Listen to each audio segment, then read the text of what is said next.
In this guide, I will be showing you guys how can you get Super Grok refund.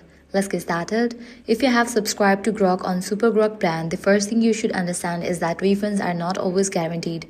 In most cases, subscriptions are non-refundable once they are charged, and you usually only get access until the end of your billing period after cancellation. Now here's how you can try requesting a refund. If you have subscribed through your iPhone, open Settings, tap your Apple ID, go to Subscription, find SuperGrok and cancel it first. After that, you can go to Apple's Report a Problem page and request a refund for the charge. If you use Android, open the Google Play Store, go to Payments and Subscription, then Subscriptions, select SuperGrok, cancel it, and then tap Request Refund or report the issue through your purchase history.